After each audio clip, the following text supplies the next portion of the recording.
Dear friends, اچھی خبر ہے اور سب خوش ہیں کہ امریکہ اور ایران کے درمیان جنگ بند ہو گئی ہے، لیکن مصیبت یہ بنی ہوئی ہے کہ حزب اللہ اور اسرائیل کے درمیان جنگ تیز ہو گئی ہے۔ اب ایران یہ کہتا ہے کہ یہ جو سیز فائر ہے اس میں لبنان اور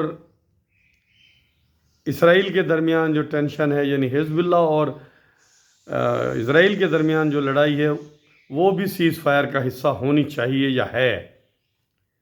امریکہ کہتا ہے کہ نہیں، ہم اس کے ذمہ دار نہیں ہیں، وہ پرانی بیماری ہے۔ ایران اور امریکہ کے درمیان، جو اسرائیل اور ایران کے درمیان جو لڑائی ہے، اس پہ ہم سیز فائر کرایا ہے۔ جو فلسطین کا مسئلہ ہے، جو حزب اللہ اور اسرائیل کا مسئلہ ہے، وہ چونکہ بہت پیچیدہ ہے اور بہت پرانا ہے، اس لیے اس کا فوری حل نکالنا یہ کسی کے بس میں نہیں ہے۔ لیکن اسرائیل کا جو حملہ ہے حزب اللہ کے اوپر، یعنی لبنان کے اوپر، اس کو ساری دنیا نے کنڈم کیا ہے، کیونکہ اس میں ہزاروں لوگ متاثر ہوئے، مگر وہ ابھی اس طرف بات جا نہیں پا رہی۔ اور یہ جو خوف پیدا ہوا درمیان میں کہ بھائی اس وجہ سے یہ پیس پلان خراب نہ ہو جائے، وہ یہ پیس پلان خراب نہیں ہوگا، کیونکہ اس میں نہ ایران کے پاس کوئی اچھی آپشن ہے اور نہ امریکہ کے پاس کوئی اچھی آپشن ہے۔ جنگ کو اگر آگے بڑھائیں گے تو کیا ہوگا؟ ایران کی ساری تنصیبات تباہ ہو جائیں گی، گیس کی، آئل کی، اور سول سٹرکچر تباہ کر دے گا امریکہ۔ تو نتیجے اس کے رزلٹ کے طور پہ ایران کیا کرے گا؟ وہ مڈل ایسٹ کے جو عرب ممالک ہیں وہاں آئل اور گیس کے تنصیبات کو نقصان پہنچائے گا، تو یہ سارا خطہ تباہ ہو جائے گا، جو ساری دنیا کی اکانومی کے اوپر اس کا برا اثر پڑے گا۔ یہ چیز کوئی نہیں چاہتا، نہ امریکہ چاہتا ہے، نہ ایران چاہتا ہے، نہ باقی دنیا کے ممالک چاہتے ہیں۔ اسی لیے پاکستان اس معاملے کو نمٹانے میں لگا ہوا ہے۔ اس کو فلسطین کے ایشو سے جوڑ کے دیکھنے کی ضرورت نہیں ہے۔ فلسطین کا ایشو بہت پرانا، بہت پیچیدہ ہے، اور اس میں جو تھوڑی بہت کوشش کی تھی پریزیڈنٹ ٹرمپ نے، وہ بھی اب اس وار کی وجہ سے پیچھے رہ گئی ہے۔ جب یہ معاملہ کچھ طے ہو جائے گا تو پھر اس کی طرف نظر جائے گی، مگر وہ آسانی سے طے ہونے والا مسئلہ نہیں ہے۔ وہ ایران اس کو نہیں ڈکٹیٹ کروا سکتا۔